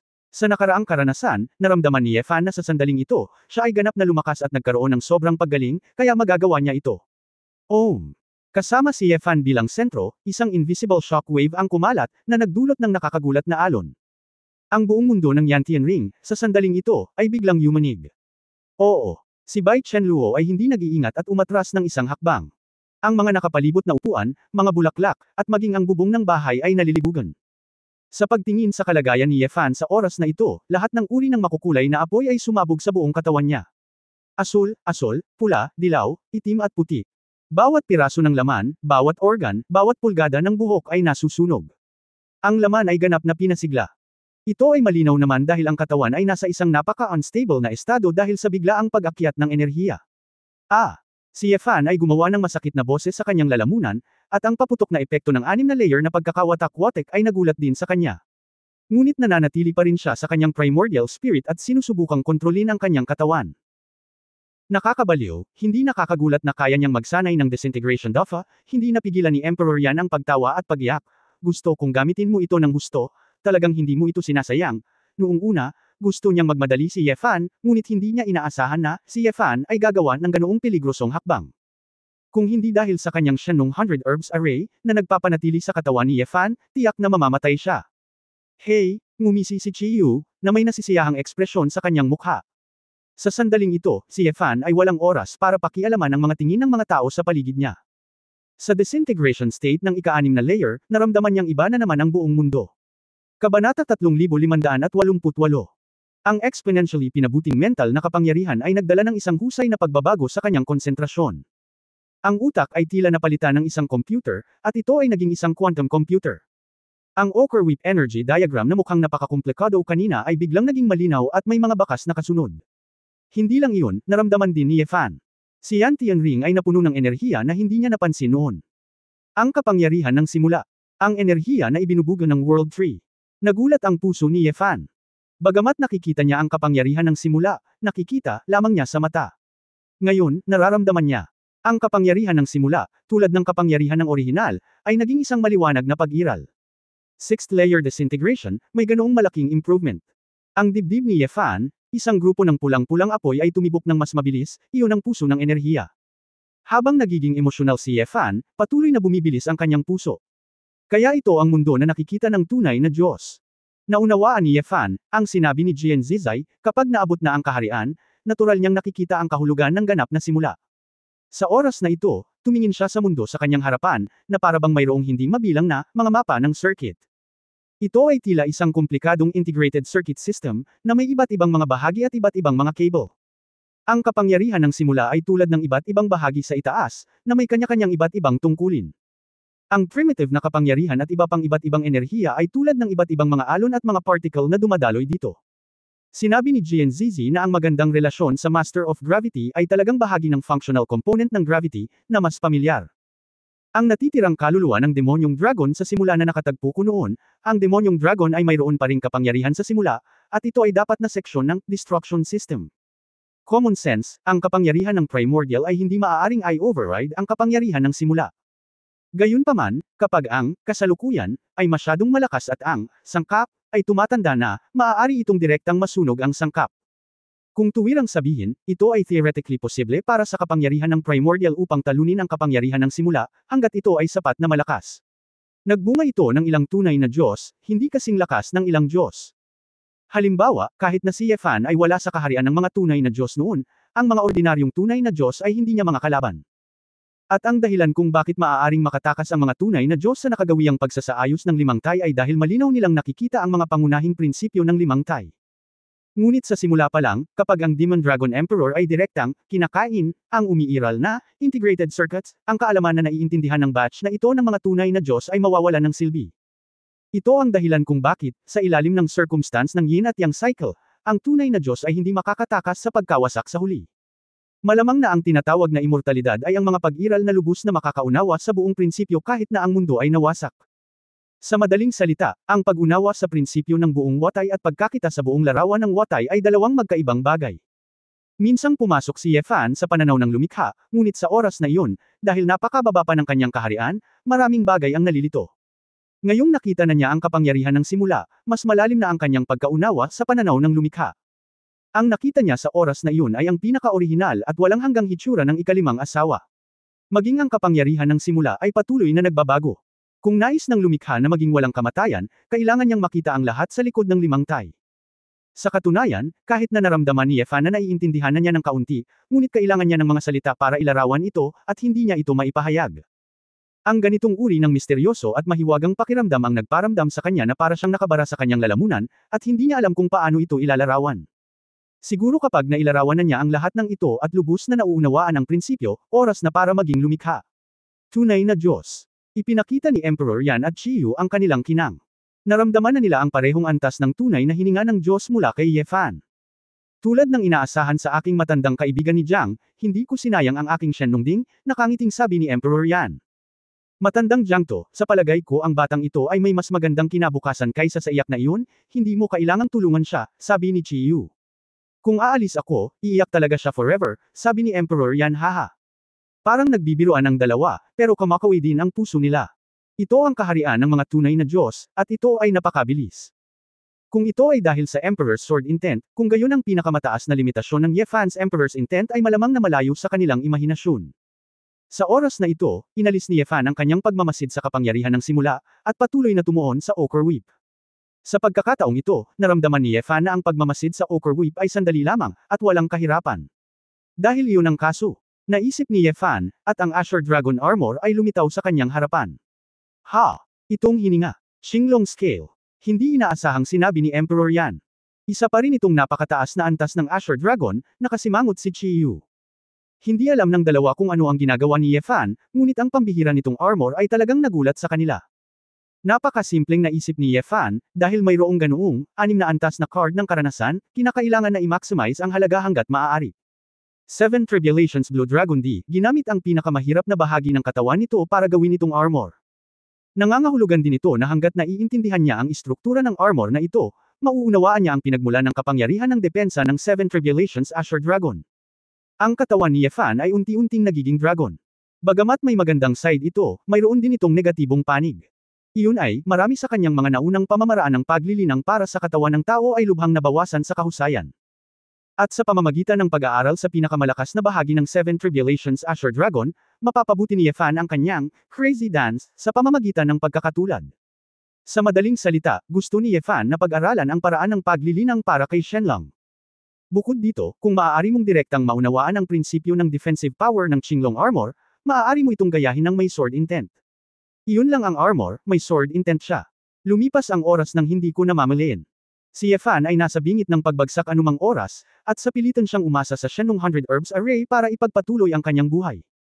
Nang makitang malapit na ang oras, nagmamadaling ginaisang ni Emperor Yan si Yefan. Bumalik si Yefan sa estado ng 5 layer na pagkakawatak-watek, naramdaman ng malaking pag-urong sa lakas, si Yefan ay wala ring magawa. Ang ika-6 na antas ay talagang malayo pa rin sa kanya, ngunit kung matikman mo ito ng maaga, ito ay dapat na malaking pakinabang sa hinaharap na paglilinang. Sa kabutihang palad, sa ika-6 na antas ng estado, ang kanyang kaalaman sa 5th tie ay napanatili, at matagumpay siyang nakapasok sa kaharian ng tunay na Diyos. Alam ni Yefan na hindi siya maaaring maging masyadong sakam. Dahil sa kanyang walang kapantay na relasyon, maaaring naunawaan niya sa napakaikling panahon kung ano ang naiintindihan lamang ng iba sa loob ng libu-libong taon, 10,000 taon, o kahit na daan-daang milyong taon. Habang mas bumuti ang kaharian ni Yefan, mas naramdaman niyang ang Wushuang ay isang pamumuno ng emperador sa malaking yugto ng panahon.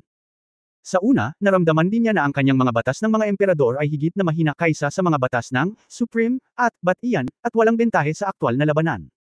Ngunit kapag ang kanyang kaharian ay tumataas at mas mataas, ang walang kapantay na mahiwagang epekto ay magpapakinabang sa kanya ng higit at higit na sagana. Kalmado ang lahat. Tang Yuan, sa tingin mo ba nagbago na siya? Bumulong si Bai Chenluo at kinurot ang kuko ng oso ng maliit na bagay. Well, tumingin si Tang Yuan kay Yefan nang may kaunting kinang. Ang isang tao at isang oso ay hindi maintindihan kung ano ang nangyari, ngunit si Yefan sa oras na ito ay tila masiwalay sa mundo at puno ng misteryo. Mukhang nag-improve na naman ang lalaking ito sa kalidad. Ang Shenlongding ay dahan-daang bumagsak, ang kinang nito ay nawala, at ito ay naging isang napaka-ordinaryong lupang palayok na siding at lumipad pabalik sa mga kamay ni Emperor Yan. Salamat, Boss Jiang. Ibinalik ni Yefan ang Ochre Whip at taos pusong nagpasalamat sa kanya. Pakiramdam niya ay malaki ang utang na loob niya sa ganitong uri ng supertonic feel. Haha, I'm just trying my best to help you once. Kung magkano ang makukuha mo ay depende sa sarili mong kakayahan. Tinapik ni Emperor Yan si Yefan sa balikat, mga kaibigan, mga pagkakataon. ay nakalaan para sa mga handa. Sabi na nga ba, parang sinamantala ko pa rin. Nalungkot si Yefan at sinabing, ang mga halamang gamot, may ipapahanda ako ng malaking bahagi para sa iyo. Talaga. Pagkatapos ay tatanggapin ako. Agad namang tinanggap ni Emperor Yan. Anak, kapag pumasok ka sa kaharian ng mga tunay na Diyos, mayroon ka bang anumang mga pahiwatig upang mahanap ang daanan? Tanong ni Chi Yu, na curious din siya kung ano ang pinagdaanan. Ngumiti si Yefan, huwag kang magmadali, kailangan ko munang maghanda. Oh, si Emperor Yan at Chi Yu ay parehong tumingin sa kanya ng may pagtataka at labis na interesado. Kabanata 3589 na Crazy Dragon. Dumating si Yefan sa bukas na lugar, ipinikit ang kanyang mga mata at nag-isip sandali, pagkatapos ay naglagay ng nakakatuwang poster ng nakatutuwang pagsasayaw. Panimulang kilos pa lang iyon, at biglang nagbago ang mga mata ni Chi Yu at Emperor Yan. Bagamat magaling ang 2 taong ito sa magkaibang larangan, walang duda na sila ang pagkakaroon ng antas ng kisame ng sangkatauhan. May isang bagay na mahiwaga tungkol sa nakakabaliw na sayaw ni Yefan, at ang dalawa sa kanila ay maaaring makaramdam ng isa o dalawa sa isang sulyap. Ang subtlety ng pamamaraang ito ay talagang pinagsama ang katawan ng tao sa langit at lupa. Ito ang pamamaraan na pinapangarap ng mga practitioner sa loob ng 5 days. Napabuntong hininga si Emperor Yan. Hindi katakataka na ang batang ito ay tumutugma sa aking pagkawatak-watik na dafa, bulong ni Chi Yu. Pagkatapos ng isang set ng pagsasanay, lumingon si Yefan sa kanilang dalawa. Salamat sa pangangalaga ng 2 nakatatanda, wala akong disenteng pangalan para sa pagkilos na ito, ngunit dapat itong maging kapaki-pakinabang sa sangkatauhan ni Juyuan. Ngumisi si Chi Yu, good boy, turuan mo kami. Hindi ka mahiyain. Kaibigan, ibig mong sabihin, handa ka bang ipaalam sa amin ang pagkilos na ito sa iba? Alam ni Emperor Yan na kapag ang aksyong ito ay isinagawa ng ibang mga eksperto sa Juyuan, pagkaraan ng ilang taon, ang lakas ng labanan ng maraming tao ay tataas ng husto. Natural, si Senior Chi Yu ay nang-ahas pa na ipalaganap ang dafa ng pagkawatak-watak sa lahat ng antas ng buhay. Ang aksyon kung ito ay walang iba kundi nakakapagod, at hindi ka papatayin nito. Siya ay isang martial arts idiot. Sana lahat ng tao sa mundo ay magsanay ng disintegrasyon tulad niya, at wala siyang pakialam sa buhay ng mga taong iyon. Ang pagkilos mo na ito ay talagang magpapalakas sa hindi mabilang na mga tao. Old Jiangto, itigil ang pagsasalita ng walang kaparirikan. Ang pagkakawatak-watak ni Lao Su, paano ang sinumang makakapag-practice ng basta-basta? Ano ang ginagawa ni Lao Su pagkatapos ng pagsasanay? Shi na pangangaka. Nagpout si Emperor Yan, na parabang tinatamad siyang makipagtalo sa hanggal na ito. Walang pakialam na sinabi ni Yefan, okay lang, wala akong planong itago ito. Talagang bukas ang isip ng batang kaibigang si Yefan. Sa kasong ito, sasabihin ko sa mga kaibigan ng Yushu Palace. Nakangiting sabi ni Emperor Yan. Mura ang grupo ng basurang iyon. Kung masanay ka sa set ng mga galaw na ito, tataas man lang ng 30% ang survival rate sa pakikipaglaban sa mga multo at hayop, sabi ni Chi Yu. Nakinig si Bai Chenluo, at tumingin kay Yefan ng may kagalakan. Nakapagtataka na ang isang paraan na maaaring makilala ng 2 taong ito ay maaaring malikha. Boss Jiang, maaari mong alisin ang paglipat na ito, ngunit kailangan ko pa rin ang iyong tulong. Nakangiting sabi ni Yefan. Saglit na natigilan si Emperor Yan, pagkatapos ay masayang sinabi, hinihintay kita dito, okay lang, mga kaibigan, halika at makinig. Plano kong palakasin ang aking pagtatanim saglit, dahil kakainin ito ng maraming pera. Sana ay matulungan mo akong sumagot sa oras. Posibleng tumugon, ngunit wala na ang Shenlong 100 Herbs Array. Inilatag ni Emperor Yan ang kanyang mga kamay. Hindi ito kailangang maging ganoon kalakas, basta't makakasabay ito sa aking pisikal na pagkonsumo ng enerhiya, sabi ni Yefan. Mas mabuti, at pangalawa, kung lalabas ako, walang katulad ni Boss Jiang na makakatulong sa akin na subukan ang pagsasanay na ito. Nang marinig ang sinabi niya, mas naging curious sina Emperor Yan at Chi Yu. Sa huli, anong uri ng paglilinang ang matatapos lamang ng walang tulong ni Emperor Yan upang tulungan siyang makabangon? Sa isang malaking alon ng kamay ni Emperor Yan, maraming iba't ibang magic formation ang kumikinang ng maliwanag, na sumasakop sa Yefan ng patong-patong. Nang makita ito, sinimulan ni Yefan ang kanyang sariling pagsasanay ng walang sinasabi. Muli siyang nag-assume ng nakakalokang dance pose, ngunit sa pagkakataong ito, medyo iba na ang mga galaw niya. Ang orihinal na nakatutuwang sayaw ay medyo kakaiba, dahil ito ay magiging sobrang baluktot na isaalang-alang ang ritmo ng iba't ibang mga detalye ng katawan. Ngunit sa pagkakataong ito, ang mga aksyon ni Yefan ay mas hindi tao. Ito ay hindi rin maintindihan ni Chi Yu at Emperor Yan, at hindi nila naiintindihan ang gusto ni Yefan. Sa katunayan, ito ang kailangan ngayon ni Yefan, ang nakakabaliw na sayaw ng pangangatawan ng dragon. Bagamat mukhang tao pa rin si Yefan, naging dragon na talaga ang kanyang pangangatawan. Lalo na pagkatapos pag-aralan ang timangan ni Di, muling lumalim ang pangunawa ni Ye Fan kay Long Chi. Nangangahulugan din ito na ang hanay ng mga aksyon ng tao ay hindi na makakasabay sa kanyang mga pangangailangan. Masyadong marami ang pangangatawan ng pamilya Shenlong, ang lakas na kailangan, at ang mga detalyeng dapat ayusin. At alam ni Ye Fan na hindi lang oras ang kailangan, kundi pati na rin ang maraming pisikal na enerhiya para ganap na mabago ang nakatutuwang sayaw sa Crazy Dragon Dance. Kailangan niyang subukan ng paulit-ulit ang bawat detalye ng aksyon para maging perpekto. Ang pagkakaiba ng oras ni Yan Tianjia ay maaaring magbigay sa kanya ng medyo sapat na oras. Pero kung walang super dad, si Yandy, siya lang ang umiinom ng gamot na tableta, at tinatayang buong kabihasnan ng Yu Chao ang kakainin niya at babagsak ang ekonomiya. Ang pangunahing punto ay ang pag-aaral ng pamamaraan ay nangangailangan ng konsentrasyon. Hindi siya makapag-ensayo habang kumakain, at ang kahusayan ay masyadong mababa. Sa makatuwid, naramdaman ni Ye Fan na narito pa rin siya, at sa tulong ni Emperor Yan, lalabas siya pagkatapos ng pagsasanay. Ayon sa kanyang sariling pangunawa, gumawa muna si Ye Fan ng 3 paggalaw, at pagkatapos ay medyo mabigat ang pakiramdam niya. Sapat na, para sa kasalukuyang sarili, ang hanay ng tao ay napakadali, at matagal na itong hindi angkop para sa kanya. Kahit natingnan ni Chi Yu at Emperor Yan ang kanyang kasalukuyang mga aksyon, ito ay magiging walang silbi, dahil sa loob ng 5 days, siya lang marahil ang humanoid dragon na katulad niya. Sa sobrang lakas ng pagbawi, biglang nakumpleto ni Ye Fan ang isang buong hanay ng mga binagong paggalaw. Dahil sa antas ng pagkahapuna ito, basang-basa ng pawis ang lupa sa ilalim ng kanyang mga paa. Kakaiba ang hitsura ni Chi Yu at sinubukang gayahin ito sa tabi niya, ngunit hindi siya masyadong nakaramdam ng pagod. Anong ginagawa ng batang ito? Wala kang pakialam sa kanya, sa larangang ito ng munting kaibigang si Ye Fan, matagal ng kanya ang paglilinang. Siya lamang ang nakakaalam kung ano ang gusto niya. Ikaw at ako ay dapat umupo at uminom ng isang tasa ng tsaa. Humiga si Emperor Yan. Sa upuan, nagbiro siya, hindi ko sinabi sa iyo, ang pamangkin ni Chen Luo ay hindi tulad ng isang ama at anak na babae para sa iyo, ang kanyang ina ay bulag, nakikita ka ba niya? Malamig nang umuso si Chi Yu, "Ay Chi Yu looking for a woman, bakit titingin sa iyo ang isang babae? Sumakay ka sa akin. Tingnan mo, nalantad ang kalikasan ng pagnanakaw ng iyong ama." Ngumiti si Emperor Yan kay Bai Chenluo. Gustong gawin ito ni Chi Yu, ngunit nang makita si Bai Chenluo na nakangiti ng matamis, mapait lang ang kanyang napanguso. "Chenluo, kami ni General Sheng ay nagugutom at gustong kumain ng karne," sabi ni Chi Yu habang pinupulot ang dumplings.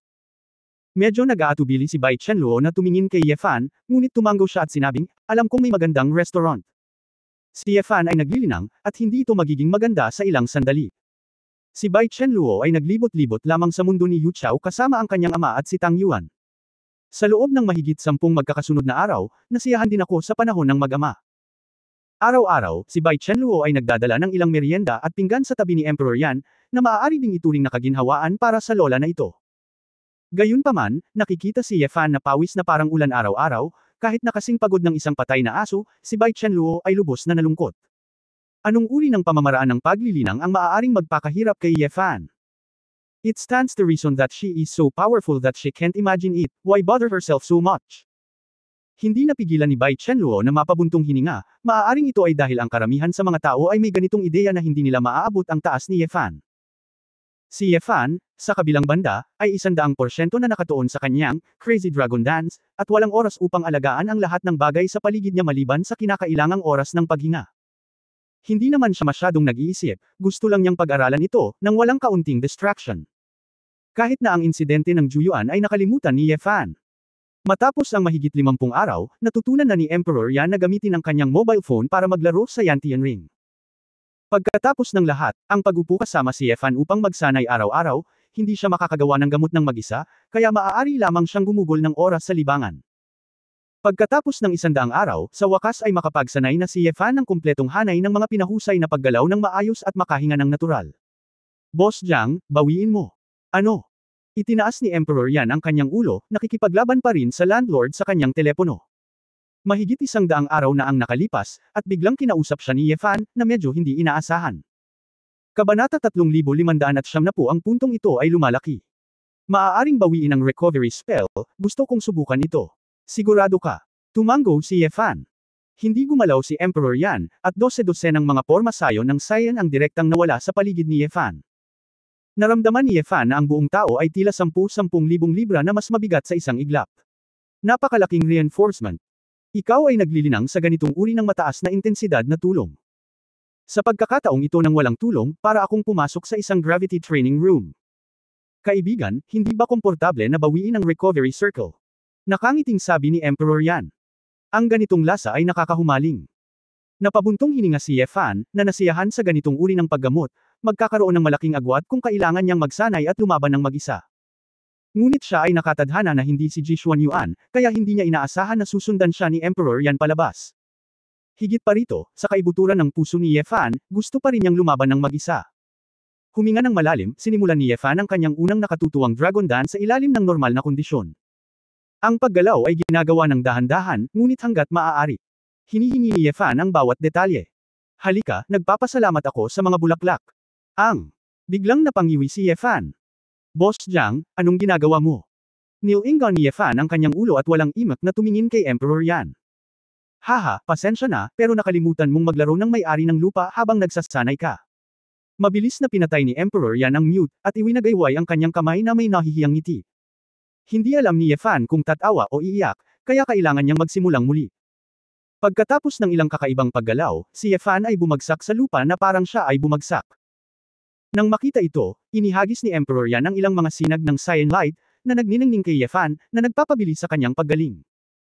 Pakiramdam ni Ye Fan ay si Muganlin, tumayo lang siya at nagplanong magpasalamat kay Emperor Yan, ngunit nakita niyang kababalik lang ni Chiyu at Bai Chenluo mula sa labas. Anak, mukhang wala ka sa kaugalian. Nang makita ni Chiyu si Ye Fan sa sandaling iyon, may bakas ng interes sa kanyang mga mata, gusto mo bang lumaban?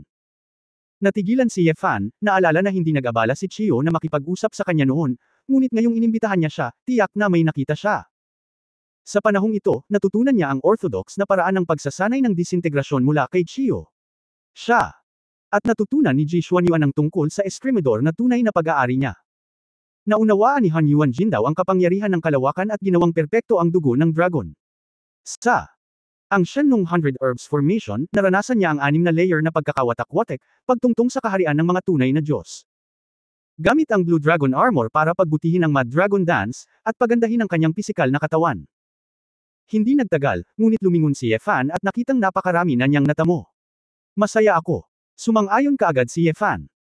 Gayunpaman, upang makatipid ng oras hanggat maaari at hindi sayangin ang lakas ng dalawa, iminungkahi ni Ye Fan na matuto sa isa't isa sa Yantian Ring. Ito ay nangyari na ang Chao Clan ay mabilis na lumalawak, at ang espasyo para sa Yantian Ring ay unti-unting lumiliit. Nagpasya si Ye Fan na gamitin ang kapangyarihan nila ni Chiyu sa pakikipaglaban para buksan ang mundo sa pansamantalang desyerto na lugar. Noon, maliit na bahagi lamang ang nagagawa ni Ye Fan kapag sinubukan niyang sumuso ng gatas. Ngayon, kung hamampos siya ng buong lakas, mabubuksan niya ang libu-libong milya ng lupa sa isang iglap. Nag-alinlangan sandali si Chiyu, pagkatapos ay pumayag. Hulaan ni Ye Fan na gusto rin niyang magdagdag ng mas maraming espasyo sa mundo kung saan nakatira ang kanyang anak na babae. Sa gilid ng larangan ng digmaan, direktang gumawa si Emperor Yan ng isang cyan light curtain.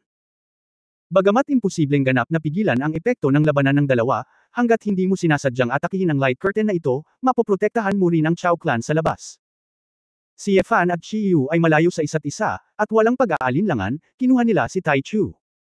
Kahit na bumuti ng husto ang kanyang pisikal na lakas, hindi siya sapat na kumpiyansa upang labanan ang Chiyu ng ulo. Ang taong ito ay isang halimaw na kayang tumayo laban kina Ji Xuanyuan at Emperor Yan para magsanib puwersa at makakuha ng kalamangan. Ang tanging magagawa niya ay gawin ang kanyang makakaya. Ngumisi si Chiyu, medyo magandang paningin, halika. Zizi. Gatlang M. Ang Divine Thunder at Kang Yan, na pinagsama sa layunin ng espada, ay agad na nag-apoy kay Ye Fan. Sinamahan ng layunin ng espada at dagandong ng dragon, ang itim at gininto ang apoy sa buong katawan ay biglang tumaas. Crazy Dragon Blood Chi. Pagkawatak-watek ng Dragon Soul. Emperor Dragon Sword Sovereign. Layunin ng espada. Triple Disintegration. Isang walang kapantay at makapangyarihang walang kapantay na pamimilit sa layunin ng espada ang biglang sumabog. Ito ang Triple Sword Intent Disintegration na sa wakas ay matitiis ni Ye Fan pagkatapos umunlad muli ang kanyang pisikal na katawan. Dahil ang Sword Intent ni Ye Fan ay isinama sa kanyang Primordial Spirit, kahit na mayroon siyang External Release Disintegration, ang kanyang sariling Sword Intent Disintegration ay napakahalaga pa rin. Bukod dito, ang pagkakawatak-watik ng Triple Sword Intent ay nangangahulugan din na ang paunang antas ng enerhiya ng Sword Intent ay magiging mas mataas, at ang disintegration ng external release ay madodoble din ng malaki sa kapangyarihan. Oh! Medyo pamilyar ang pagkakawatak-watik ng iyong Sword Intent, komento ni Chiyu. Si Bai Chenluo ay nakatayo sa tabi ni Emperor Yan, ngunit naramdaman ang presyon mula sa malayo, ang kanyang mukha ay mapatla at ang kanyang paghinga ay hindi maayos. Paano kaya? Inilabas ni Emperor Yan ang isang kurtina ng asul na liwanag, na bumabalot sa babae, at pagkatapos ay nakapagpahinga siya. Salamat, Senyor, gulat na sabi ni Bai Chenluo, kailan naging napakalakas ni Ye Fan. Talagang kwalipikado ka na hayaan ang iyong ama na kumilos, ngunit. Sinabi ni Emperor Yan na may kalahating ngiti, minsan, hindi lang lumalakas ang pressure, at malulutas ang problema. Natarante si Bai Chenluo nang marinig niya iyon, hindi ba sapat na malakas ang pressure? Sa sandaling ito, lumipat na si Ye Fan. Stegosaurus Shadow. Ang center of gravity ni Ye Fan ay ibinaba, at ang kanyang figure ay gumuhit ng isang itim na kidlat, ngunit siya ay direktang pumasok sa space teleportation state sa kalagitnaan ng hangin. Sa isang iglap, ang buong spatial na distansya ay tumawid, pinatay siya sa harap ng Chiyu. Sa pag-unawa sa kapangyarihan ng kalawakan, ginamit ito ni Ye Fan sa kanyang mga galaw ng espada. Katulad ng Asher Dragon Mian sa simula, hindi niya itinuring ang kapangyarihan ng espasyo bilang isang malaking galaw, ngunit mahusay na ginamit ito sa kanyang mga kamay. Ang mukha ni Chiyu ay walang ekspresyon, tila hindi gumagalaw, ngunit ang espasyo sa kanyang harapan ay agad na naputol. Si Ye Fan ay orihinal na nakapaglalaslas ng isang espada, ngunit dahil sa biglaang paglawak ng espasyo, siya ay itinapon sa malayo. Kasabay nito, isang nakakatakot na alon ang biglang sumabog mula sa lupa. Boom! Nawasak din ang lupa sa isang iglap, na nagdulot ng marahas na shockwave ng mga bato at kalawakan. Hindi inaasahan ni Ye Fan na sa isang iglap ay maghiwa-hiwalay si Chiyu sa dalawang posisyon, kaya siya ay nahuli, kaya kinailangan niyang maglaslas gamit ang isang espada. Ang sword intent ay nagbukas ng landas at naiwasan ang dalawang pag-atake. Hindi hinarang ni Chiyu ang sword intent ni Ye Fan, ngunit nawasak sa ilalim ng kanyang mga paa. Matapos masira ang espasyo, agad siyang lumipat sa likuran ni Ye Fan. Huwag mo nang isipin iyon. Natural na napansin iyon ni Ye Fan, ang kanyang reaksyon ay napakabilis, at tumalikod siya at binalak na laslasan ang braso ni Chiyu. Ngunit sa sandaling ito, nalaman ni Ye Fan na ang espasyo sa paligid niya ay nagkawatak-watak din. Tulad ng isang hindi nakikitang malaking kamay, itinulak nito si Ye Fan ng malakas. Sa pagkakataong ito, ang ritmo at galaw ni Ye Fan ay agad na nag-ambala. Sa orihinal, maaaring putulin ni Ye Fan ang kamay ni Chiyu gamit ang isang espada, ngunit dahil sa pagbabago ng espasyo, nahulog ang kanyang espada at nauntog ang kanyang ulo sa kamao ni Chiyu. Bang! Si Ye Fan ay sinuntok sa mukha, ang kanyang cheekbones ay nabasag, at ang kanyang buong leeg ay malapit ng mapilipit. Tulala ang ulo ni Ye Fan. Paano? Magiging ganito pa rin. Pagkatapos gamulong ng 12 ng mga lap sa lupa, umindayog si Ye Fan at tumayo na may gulat na ekspresyon sa kanyang mukha. Mukhang hindi nasisiyahan si Chiyu, at naiinis na sinabi, ito ba ay isang punto ng pag-unlad? Mukhang nagkamali ako sa pakikipaglaban sa iyo. Tinitigan ni Ye Fan ang kanyang espada, nabulunan at hindi makapagsalita. Pamangkin, ngayon naiintindihan mo na ba? Ngumiti si Emperor Yan at tumingin kay Bai Chenluo sa isang tabi, ang mukha ng babae ay puno ng pagtataka at kawalang interes. Parang hindi ko maintindihan, napakalakas ni Ye Fan, bakit siya binugbog pag-akyat niya? Kung maaari kang manalo sa malakas na layunin ng espada, kung gayon ang aking kapatid na si Xuanyuan, na may pinakamataas na layunin ng espada, ay nanalo na sa iyong ama. Kahit anong uri ng paraan, kahit anong uri ng paraan, kahit anong uri ng paraan, kahit anong uri ng paraan, kahit anong uri ng paraan, kahit anong uri ng paraan, maging espada man o kamao, sapat na iyon. Mabuti. Isang bagay ang makapatay ng kalaban, ngunit ibang bagay ang tamaan ito. Iniisip ng iyong syota na sa isang malakas na layunin ng espada, maaari niyang hamunin ang iyong ama, ngunit sa katunayan, gaano man kalakas ang layunin ng kanyang espada, maaari niya itong hawakan. Kung wala ang iyong ama, wala itong saysay. Narinig ni Ye Fan ang mga salita ni Emperor Yan sa di kalayuan, at alam niyang hindi ito para kay Bai Chenluo, ngunit para paalalahanan siya. Ang pag-unawa ni Chiyu sa labanan at ang paggamit ng disintegrasyon ay umabot sa hindi maisip na antas. Hindi niya binalak na kunin ang Emperor's Sword Intent, talagang mahirap kunin ito, ngunit sa parehong oras, ito ay hindi kailangan. Hindi mapigilan, iwasan mo lang. Pagkatapos ng lahat, ang kanyang pagkakawatak-watak ay sapat na malakas upang basagin ang mga depensa ni Ji Xuanyuan at Ye Fan. Nanginginig si Ye Fan, at napagtanto niya na ang pakikipaglaban kay Chiyu at pakikipaglaban kay Ji Xuanyuan ay hindi pareho ang konsepto. Haharapin siya ni Ji Xuanyuan gamit ang espada, ngunit hindi gagawin ni Chiyu. Kung gusto mong talunin si Chiyu, ang pagsira sa depensa ay ang unang hakbang lamang, at ang pagtama sa kanya ang pinakamalaking kahirapan. Hindi nakakapagtakang magdusa sina Ji Xuanyuan at Emperor Yan kapag sila ay nagsaanib puwersa. Ang lalaking ito, mukhang tanga, pero matulungin talaga. Pagtatapos ng kabanatang ito. For more updates, click on the notification bell.